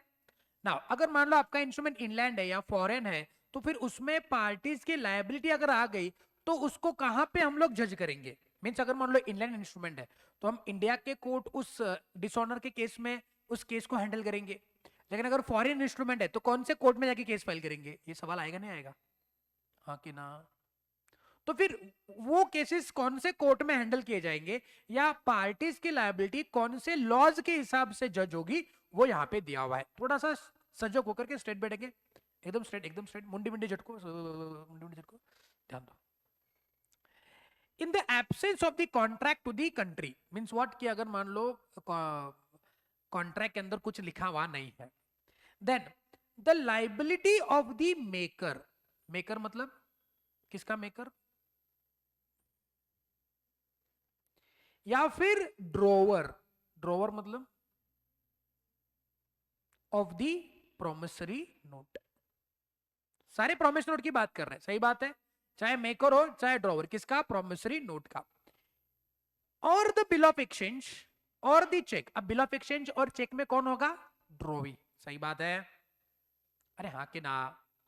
तो मेकर हो या ड्रोवी हो, मेकर प्रोमिसरी नोट के केस में, ड्रोवी बिल ऑफ एक्सचेंज और चेक के बारे में, तो उनकी लायबिलिटी जो है is regulated in all essential matters by the laws of the place where he made the instrument, where he made the instrument means जो person उस इंस्ट्रूमेंट पे लाइबल टू पे होता है। इन शॉर्ट अगर मैं बात करूंगा, शांति समझो, कंफ्यूजन हो सकता है, मैं बात कर रहा हूं किसकी liability? Liability of the maker, किसका मेकर? प्रोमिसरी नोट का। या फिर ड्रोवर, कौन सा? बिल ऑफ एक्सचेंज का। लेकिन ये कौन से इंस्ट्रूमेंट है? फॉरेन। फॉरेन इंस्ट्रूमेंट का मतलब क्या है? ऐसे इंस्ट्रूमेंट जो इंडिया में बने नहीं है, या इंडिया में बने हैं लेकिन पर्सन रेसिडेंट आउटसाइड इंडिया पे बने हैं और पेबल भी आउटसाइड इंडिया है। पर्सन रेसिडेंट आउटसाइड पे बनाया, इंडिया में पेबल हुआ तो इनलैंड हुआ। बेसिकली ऐसे इंस्ट्रूमेंट जो इंडिया के बाहर बने हैं वो फॉरेन है, चाहे पेमेंट कहां पर भी हो, किसी के ऊपर भी बनाया हो। या ऐसे इंस्ट्रूमेंट जो इंडिया में बने हैं on a person resident outside India और जो कि इंडिया के बाहर ही पेएबल है, उसको फॉरेन ही कहेंगे। ऐसा इंस्ट्रूमेंट जो इंडिया में बना है, इंडिया के बाहर के पर्सन पे बना है लेकिन इंडिया में पेएबल है, वो कौन है? Inland instrument. तो दो कंडीशन होनी चाहिए, इंडिया के बाहर के पर्सन पे बना है और पेएबल भी इंडिया के बाहर ही है, सही बात है। तो ऐसा कोई भी इंस्ट्रूमेंट, चाहे प्रोमिसरी नोट हो या बिल ऑफ एक्सचेंज हो, प्रोमिसरी नोट में उसका मेकर जो बनाता है, और ड्रॉवर मतलब कौन? जो बिल ऑफ एक्सचेंज को ड्रॉ करता है, the person who is entitled to receive the amount.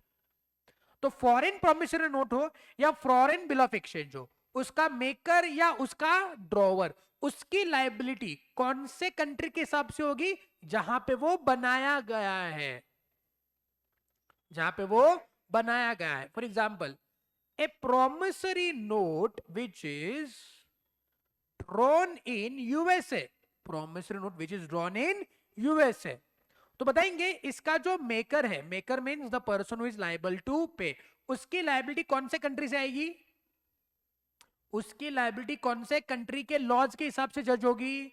USA के हिसाब से, बिकॉज वो यूएसए में रहता है, उसने वहां पे बनाया है। समझे कि नहीं समझे? या फिर कोई बिल ऑफ एक्सचेंज है which is again drawn in Japan, कहां पे बनाया है?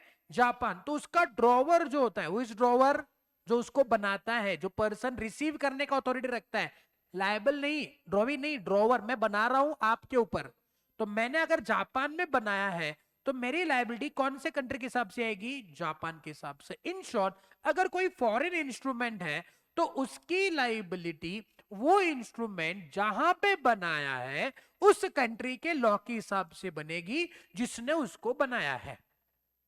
यानी कि मैंने इंस्ट्रूमेंट इंडिया में, मैंने इंस्ट्रूमेंट अगर इंडिया के बाहर बनाया है तो मेरी लायबिलिटी कौन से कंट्री के हिसाब से आएगी, जिस कंट्री में मैंने बनाया है। चाहे मैं मेकर ऑफ प्रॉमिसरी नोट हूं या मैं drawer of the bill of exchange हूं। ड्रॉवर बेसिकली पर्सन पैसे रिसीव करता है, मेकर पैसे पे करता है, दोनों अलग अलग बातें हैं। प्रॉमिसरी नोट में मेकर पेएबल होता है और बिल ऑफ एक्सचेंज में ड्रॉवर पर्सन रिसीविंग पार्टी होता है। लेकिन रिसीविंग पार्टी हो या पेएबल पार्टी हो, चाहे मेकर हो चाहे ड्रॉवर हो, उसका इंस्ट्रूमेंट कौन से कंट्री में बना है उस कंट्री के हिसाब से वो उसकी लायबिलिटी आएगी। सही बात है। अब थोड़ा सा कंफ्यूजन और बढ़ेगा, शांति सुनो। ऐसा इंस्ट्रूमेंट या ऐसा प्रॉमिसरी नोट, फॉर से ऐसा प्रॉमिसरी नोट जो ड्रॉन इन इंडिया, कहां पे बनाया है, drawn in India, which is drawn on Lionel Messi, drawn on Lionel Messi, payable in Argentina। कौन सा इंस्ट्रूमेंट है, फॉरेन की इनलैंड, फॉरेन की इनलैंड है तो फॉरेन इंस्ट्रूमेंट है, आई बात समझ में। तो यू टेल मी, मैंने अगर ये बनाया है इंस्ट्रूमेंट तो मेरी लायबिलिटी कौन से कंट्री से डील होगी,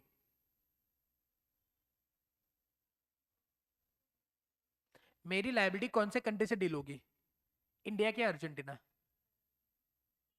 इंडिया के अर्जेंटीना। कितने लोगों को बोलता है Argentina, raise your hands. Argentina, कितने लोगों को लगता है अर्जेंटीना, कितने लोगों को लगता है India, raise your hands. India India India India India India, क्यों बेटा पटेल इंडिया क्यों? अरे फॉरेन इंस्ट्रूमेंट के केस में ड्रॉवर या मेकर की लायबिलिटी कौन से कंट्री ऑफ लॉ के हिसाब से होता है,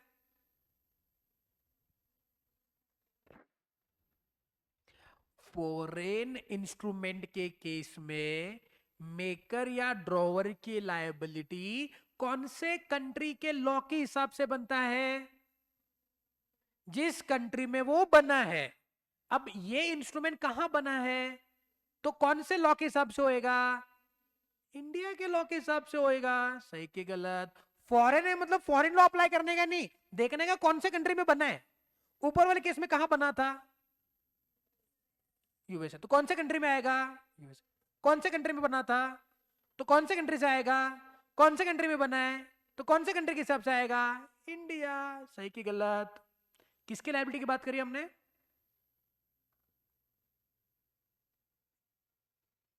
किसकी लायबिलिटी की बात करी, मेकर या ड्रॉवर। सही बात है, मेकर या ड्रॉवर। मैंने अब तक पेई और ड्रॉवी की बात ही नहीं करी है, समझे क्या? Next one, and the respective liability of acceptor. Acceptor माने ड्रॉवी रे, सॉरी एक्सेप्टर, हाँ यस ड्रॉई, एक्सेप्टर माने ड्रॉई, मतलब जो एक्सेप्ट कर रहा है, जो पेएबल है on the bill of exchange. And the endorser, endorser मतलब जो उसको एंडोर्स आगे कर रहा है, by the law of the place where the instrument is payable, मतलब जो पेमेंट कर रहा है, जो पेमेंट के लिए लायबल है, उसकी लायबिलिटी कहां पे आएगी, जिस कंट्री में वो पेएबल है, जिस कंट्री में वो पेएबल है। मतलब अगर मैं लायबल हूं टू पे तो मेरा लायबिलिटी कौन से कंट्री से हिसाब से होगा, जहां पे वो पेएबल है, इन शॉर्ट। अब ध्यान दो, शांति से, शांति से। मैंने बोला कि मैंने एक प्रॉमिस नोट बनाया, ओके मैंने एक प्रॉमिस नोट बनाया which is drawn in Japan, payable in India, चाहे किसी के ऊपर भी बनाया हो। तो यू टेल मी, ये इंस्ट्रूमेंट फॉरेन है कि इनलैंड है, फॉरेन है कि इनलैंड है, फॉरेन। फॉरेन क्यों, फॉरेन क्यों?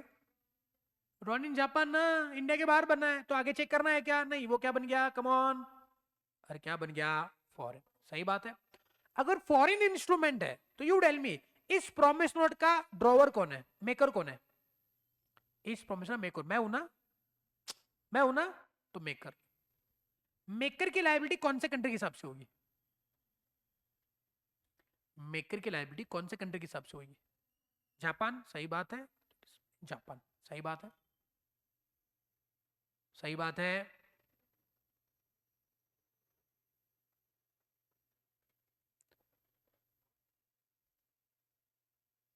अगर मान लो मेकर है प्रॉमिसरी नोट का और वो फॉरेन है तो उसकी लायबिलिटी जिस कंट्री में वो बना है उस कंट्री के हिसाब से होगी। तो यहाँ पे मैंने लिखा मेकर जापान का है, जापान वो इंस्ट्रूमेंट बना है, तो उसकी लायबिलिटी कैसे आएगी?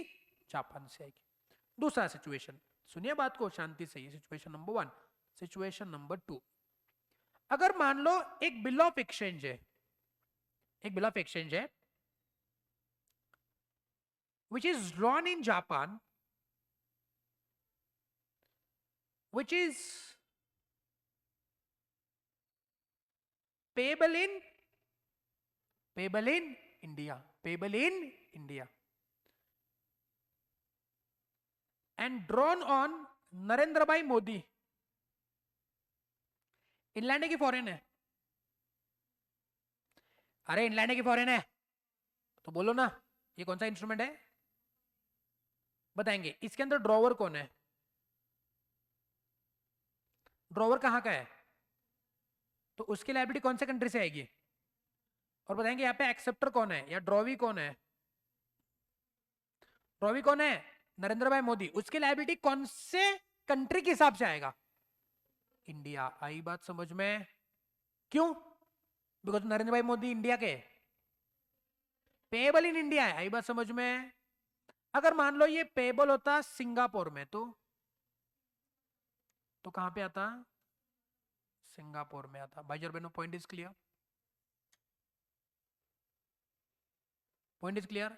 मैंने कभी ये नहीं बोला कि जो पार्टी लाइबल टू पे होता है उसकी लायबिलिटी कहां होगी। नहीं, मैंने क्या बोला कि अगर ड्रॉवर, अगर मेकर ऑफ प्रोमिसरी नोट है या drawer of bill of exchange है, उसकी लायबिलिटी कौन से कंट्री के हिसाब से होगी? जिस कंट्री में वो इंस्ट्रूमेंट बना है। मेकर इज लायबल टू पे, drawer is receiving the amount. तो चाहे मेकर हो कि ड्रॉवर हो, उसकी लायबिलिटी कहां से आएगी? जिस कंट्री में वो इंस्ट्रूमेंट बना है। नंबर 2, अगर मैं बिल ऑफ एक्सचेंज के ड्रॉवी की बात करता हूं या एक्सेप्टर की बात करता हूं, उसकी लायबिलिटी कौन से कंट्री से आएगी? जिस कंट्री में वो पेएबल है, भले ही वो उसकी कंट्री नहीं है। जैसे नरेंद्र भाई मोदी की कंट्री कौन सी है? इंडिया। लेकिन इंस्ट्रूमेंट जो उनके ऊपर बना है वो कहां पे पेएबल है? सिंगापुर में। तो उनकी लायबिलिटी कौन से लॉ से गवर्न होगी? बात समझे? एकदम सिंपल है। क्वेश्चन पर एग्जांपल पढ़ते हैं। ए बिल ऑफ एक्सचेंज, अभी इसका एग्जांपल अगर सही दिया ना तो मैं मानूंगा बहुत होशियार हो। A bill of exchange drawn by a in Berkeley, okay, Berkeley, Berkeley India के बाहर, where the rate of interest is 15%। सुनो बात को, रेट ऑफ इंटरेस्ट क्या है? 15%। And accepted by B, payable in Washington. कहां पे बना है? बर्कले में बना है। किसने बनाया? ए ने बनाया। ए कौन है? ए कौन छे? A is the drawer of the instrument. B कौन है? बी कौन है? एक्सेप्टर। सही बात। आगे कहां पे पेएबल है? वॉशिंगटन में। बताएंगे फॉरेन है कि इनलैंड है? कहां पे बना है? वॉशिंगटन में बना है। तो ये क्या बना? सॉरी, बर्कले में बना है। तो बेसिकली वो क्या हो गया? फॉरेन। भले वो इंडिया में पेएबल होता लेकिन वो क्या बनता? फॉरेन ही बनता। जहां पे रेट ऑफ इंटरेस्ट कितना है? 6%। बर्कले में कितना है? 15%। वॉशिंगटन में कितना है? 6%। The bill is endorsed in India. Bill कहां पे एंडोर्स किया? इंडिया में किया। और वो क्या हुआ? डिसऑनर हो गया। अच्छा, इंडिया में एंडोर्स हुआ तो वो इनलैंड बना गया? इंडिया में एंडोर्स हुआ तो इनलैंड बना क्या? Answer is no. An action on the bill is brought against B in India. B payable था, हाँ कि ना? इंडिया में एंडोर्स किया तो इंडिया में किसी सी पर्सन को एंडोर्स किया होगा, तो उसने पैसा मांगा तो बिल डिसऑनर हुआ नहीं? हुआ। सी ने बी से पैसा मांगा होगा, बी ने पे नहीं किया, तो कहां पे डिसऑनर हुआ? इंडिया में डिसऑनर हुआ ना। यही लिखा है ना, इंडिया में पैसा मांगा, नहीं दिया, तो इंडिया में डिसऑनर हुआ। अब उसने क्या किया? सी ने क्या किया? इंडिया के कोर्ट में केस ठोक दिया, बिकॉज वो इंडिया का है। Now you tell me, B जो उस पर जो पेएबल है ऑन द बिल, और ए जो भी पेएबल है, हाँ कि ना? टुवर्ड सी, हाँ टुवर्ड सी की बात कर रहा हूं मैं। ए ने बिल बनाया बी के ऊपर, बी ने एक्सेप्ट करके ए को दिया, ड्रॉ किया। किसके ऊपर? बी ने क्या किया? उसको एंडोर्स किया। एंडोर्स, सॉरी, बी ने क्या किया? एक्सेप्ट किया, और उसको किसको दिया? सी को दिया। सी को एंडोर्स किया, सही बात है। ए कहां पे रहता है, कम ऑन, बर्कले में रहता है। बी कहां पे रहता है, वॉशिंगटन में रहता है। सी कहां पे रहता है, इंडिया में रहता है। अब यू टेल मी, सी किस किस से रिकवर कर सकता है, सी बी से भी रिकवर कर सकता है, सी ए से भी रिकवर कर सकता है। सी बी के पास चला गया बिल लेकर के, बी ने मना किया, तो सी किसके पास जाएगा, ए के पास जाएगा, सही बात है।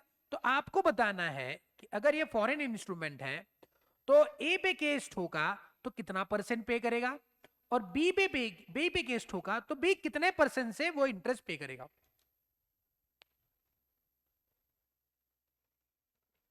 बताएंगे बी कौन से रेट ऑफ इंटरेस्ट से पे करेगा, 6%। Why, because because B is the acceptor, और एक्सेप्टर की लायबिलिटी कौन से कंट्री से डील होती है, जिस कंट्री में वो पेएबल है। कौन से कंट्री में पेएबल है, वॉशिंगटन। भले एंडोस इंडिया में हुआ है लेकिन ओरिजिनल कहां पे पेएबल था, वॉशिंगटन। तो वॉशिंगटन में कितना इंटरेस्ट है, 6%। सो बी इज लाइबल टू पे एट द रेट ऑफ 6%। और अगर उसने ए पे केस ठोका तो ए कितने परसेंट से पे करेगा, 15%। वाई, बिकॉज उसकी लायबिलिटी कौन से कंट्री से आएगी, जिस कंट्री में वो बिल बना है। बताएंगे, एग्जांपल क्लियर है आपको, शांति से एक एग्जांपल को पढ़िएगा फिर हम लोग आगे बढ़ेंगे।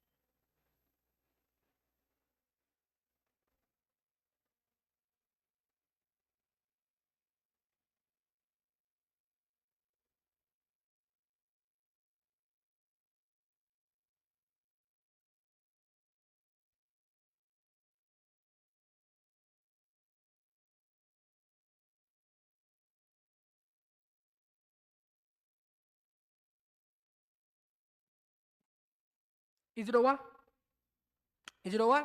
चलो नोटबुक में लिखना शुरू करो, राइट डाउन द नोटबुक।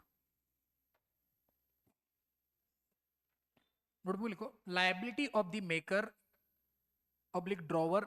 ये कौन सा बिल है, फॉरेन है, इनलैंड इंस्ट्रूमेंट होगा तो that will be govern by Indian law only.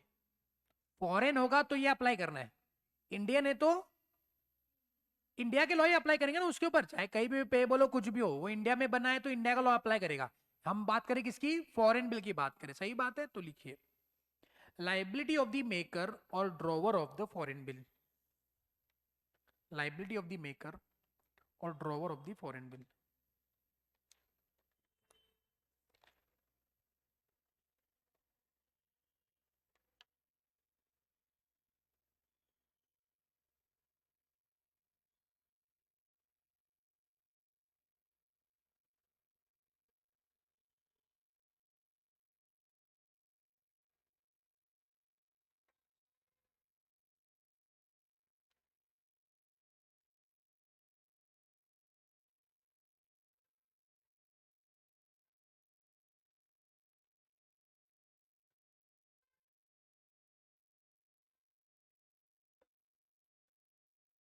Okay लिखो,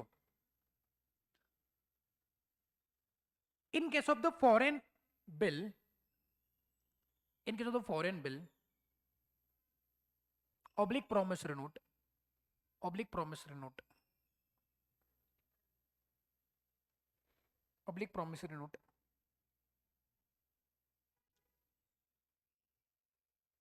liability of the drawer or maker, liability of the drawer or maker, drawer or maker, dash लिखो, as per the law of the country, as per the law of the country where the instrument is made, where the instrument is made, where the instrument is made. where the instrument is made. Okay, next लिखो, liability of the person, sorry, liability of the acceptor and endorser.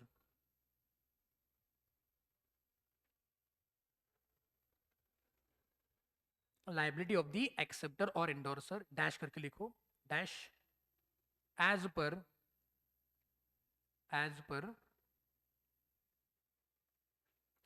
laws of, as per the laws of the country, laws of the country, laws of the country where the instrument is payable, where the instrument is payable. भाई और बहनों, क्या आपको inland and foreign instrument clear है? Is inland and foreign instrument is clear? आगे बढ़ सकते हैं। नेक्स्ट कैटेगरी आपका आएगा, दैट इज इनकोहेड इंस्ट्रूमेंट। जोर से बोलो, क्या बोले इसको? इनकोहेड इंस्ट्रूमेंट। जोर से बोलो, क्या? इनकोहेड इंस्ट्रूमेंट। फ्रेंड्स, आपने कभी ब्लैंक चेक के बारे में सुना है? मूवीज में वगैरह दिखाते ब्लैंक चेक, हाँ कि ना, जहां पे हीरोइन का बाप हीरो को एक ब्लैंक चेक प्रेजेंट करता है और बोलता है कि तुमको जितना अमाउंट उसके अंदर भरना है भरो, लेकिन मेरे बेटी का पीछा छोड़ दो, हाँ कि ना? तो यूजुअली आप क्या करोगे बेटा? अगर आपको ऐसा चेक प्रेजेंट किया गया तो आप क्या करोगे?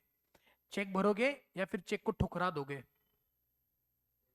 चेक भरेंगे। Very good, okay, expected answer है। तो अगर मान ले बेटी के बाप ने बेटी के बॉयफ्रेंड को अगर बोल दिया कि ये रहा आपका ब्लैंक चेक, अमाउंट भरो और मेरा बेटी का भेजा छोड़ दो, तो वो चेक को भरेगा और आ जाएगा ना, लाइक कही के। Okay, basically jokes apart, basically आज जो ब्लैंक चेक, जो काइंड ऑफ विलन बोलेंगे, बेटी के बाप को विलन नहीं बोलेंगे हम लोग, क्या बोलेंगे?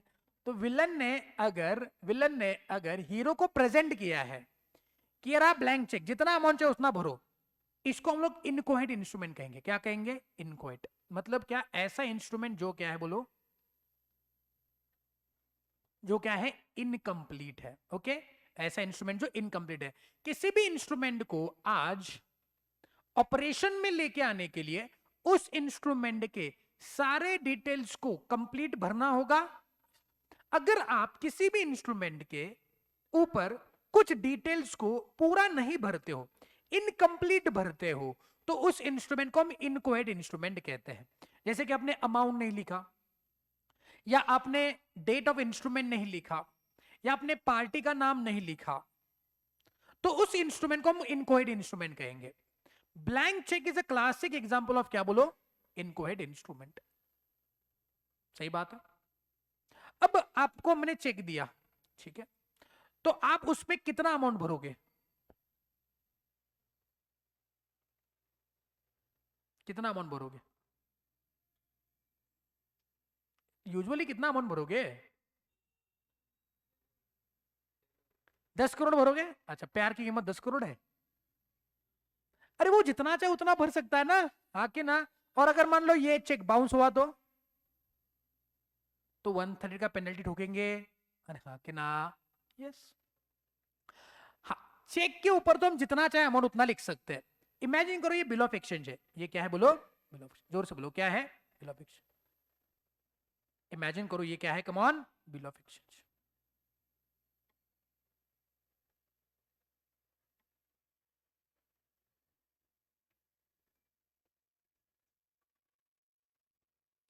यहां पे डेट लिखा,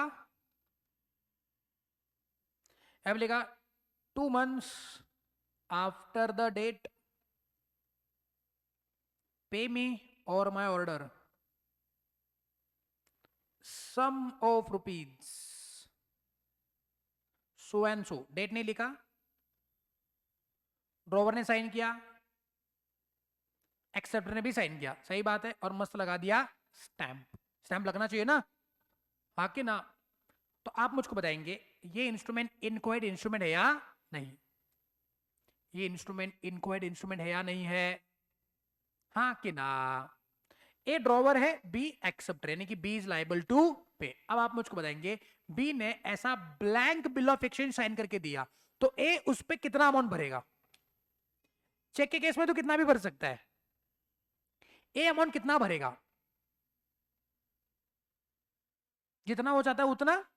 तो बेसिकली तो वो जितना चाहे उतना भर सकता है, लेकिन इसमें याद रखना, लेकिन देखिए इस पे एक स्टैंप लगता है, हाँ कि ना।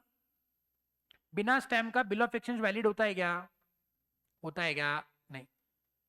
तो स्टैंप की कोई वैल्यू होगी, as per Indian stamp act stamp की एक वैल्यू होती है। जैसे अगर मान लो आपको कोई प्रॉपर्टी का व्यवहार करना है, तो उस पर बताया जाता ना कि इसका 2% भरना है, 3% भरना है, हाँ कि ना। जैसे मान लो आपका एग्रीमेंट का वैल्यू है 1 करोड़, तो आपको क्या करना होगा, 3% का स्टैंप ड्यूटी देना होगा, यानी कि कितना होगा, लगभग 3 लाख रुपीज भरना होगा, हाँ कि ना। 3 लाख भरोगे तभी 1 करोड़ का एग्रीमेंट आप बना सकते हो, ये उसका लॉजिक है। सही की गलत, सही की गलत। अब हमको उल्टा कैलकुलेशन करना है। अगर मैंने 3 लाख का स्टैंप लगाया है, तो वो डॉक्यूमेंट कितने अमाउंट के लिए वैलिड है, आई बात समझ में। तो बताएंगे मुझको, अगर मैंने बोला कि मैंने 50 रुपए का स्टैंप लगाया, तो उससे 50,000 तक का वैल्यू कवर होता है, ये मैंने बोला। इंडियन स्टैंप एक्ट रिजर्व से 50 रुपए का स्टैंप लगाया, तो उससे कितना वैल्यू कवर होता है, मतलब कितने का इंस्ट्रूमेंट बना सकते हो, 50,000। 50,000 के ऊपर चला गया तो आपको स्टैंप एडिशनल भरना पड़ेगा, मतलब चिपकाना होगा।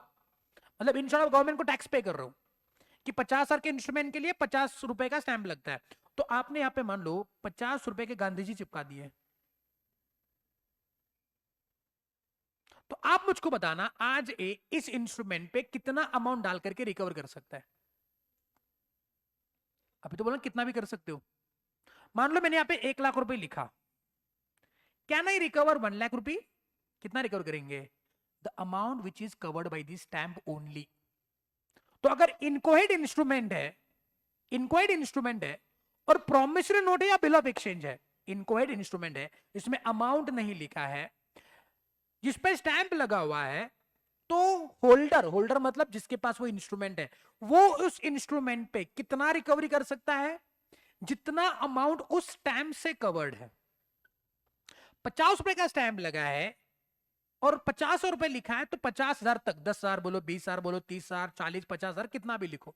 50 रुपए का स्टैंप लगा है, 1 लाख रुपए लिखा, तो कितना रिकवरी करेगा, कितना रिकवरी करेगा, 50,000 ही रिकवरी करेगा। भाई और बहनों, point is clear, point is clear और नॉट, समझी गयो, समझी गयो, पक्का।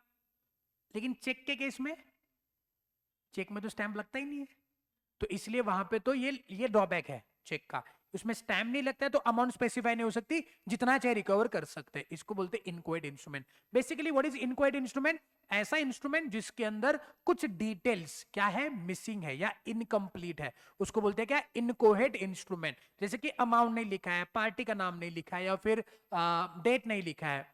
तो जो पर्सन जिसका होल्डर होता है, जिसके हाथ में वो इंस्ट्रूमेंट होता है, प्रोमिसरी नोट में, प्रोमिसरी नोट में पेई के पास होता है, बिल ऑफ एक्सचेंज में ड्रॉवर के पास होता है, उसके पास वो अथॉरिटी होती है कि वो उस इंस्ट्रूमेंट को कंप्लीट करे और फिर उसको पेमेंट के लिए प्रेजेंट करे। तो सवाल बनता है कि कितना अमाउंट आज एक पेई प्रॉमिस नोट पे लिख सकता है या ड्रॉवर बिल ऑफ एक्सचेंज पे लिख सकता है। चेक है तो जितना अमाउंट चाहिए उतना लिख सकता है, लेकिन प्रॉमिसरी नोट और बिल ऑफ एक्सचेंज है तो उतना ही अमाउंट लिख सकता है जितना स्टैंप से कवर्ड है। अगर उसके ऊपर लिखेगा तो वो कितना अमाउंट रिकवर करेगा, up to the amount which is covered by the stamp. Inchoate instrument clear है, पक्का, स्टार्ट राइटिंग इनकोहेड इंस्ट्रूमेंट। चलो आज के दिन पे क्या कवर नहीं हो रहा लगता ही है, जो भी है लिखो, लिखो इनकोहेड instrument. when drawer when drawer maker when drawer maker or acceptor or endorser, when drawer maker acceptor or endorser signs and delivers the instrument to another, signs and deliver the instrument to another, signs and deliver the instrument to another person, another person. Basically देखिए, इनक्वाइट instrument में sign होना बहुत जरूरी है। सुनो बात को, check पे साइन होगा तभी वो इन्फोर्सेबल है। मतलब आप अमाउंट नहीं लिखो, पार्टी का नाम नहीं लिखो, डेट नहीं लिखो, लेकिन साइन जरूर करने का। साइन नहीं है इसका मतलब इनक्वाइट नहीं है। साइन क्या बेरर करेगा? होल्डर करेगा। साइन तो जिसने बनाया उसने ही करना चाहिए, चाहे वो एंडोर्सर हो, चाहे वो मेकर हो, चाहे वो एक्सेप्टर हो, जो भी हो, साइन करना चाहिए कंपलसरी। इनक्वाइट इंस्ट्रूमेंट में बिना साइन का इंस्ट्रूमेंट होता नहीं है। जिप लगा, जागो ग्राहक जागो। साइन करेगा और डिलीवर करेगा। ओके, नीचे लिखो, leaving the instrument, leaving the instrument, number 2, leaving the instrument either wholly or partially incomplete, either wholly or partially incomplete, either wholly or partially incomplete, it is called as incoherent instrument, it is called as, क्या बोलो, it is called as, अरे बोलो भाई, it is called as a incoherent instrument, it is called as incoherent instrument.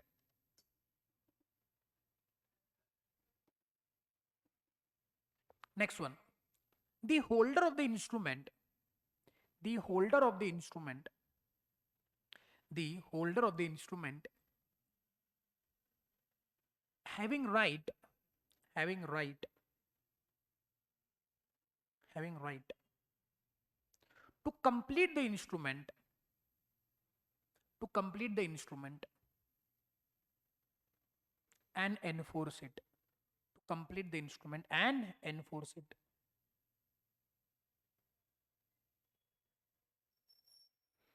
Okay, next one, amount to be recovered, amount to be recovered, amount to be recovered, उसमें लिखना number 1, in case of a check, in case of a check, dash क्या लिखोगे, any amount, any amount, in case of a check any amount, हाँ कि ना। Number 2 लिखो, in case of a P note and BOE, in case of a P note और BOE, in case of a P note और क्या बोलो, BOE, dash क्या लिखेंगे, up to the amount, up to the amount covered by the step, up to the amount covered by the step.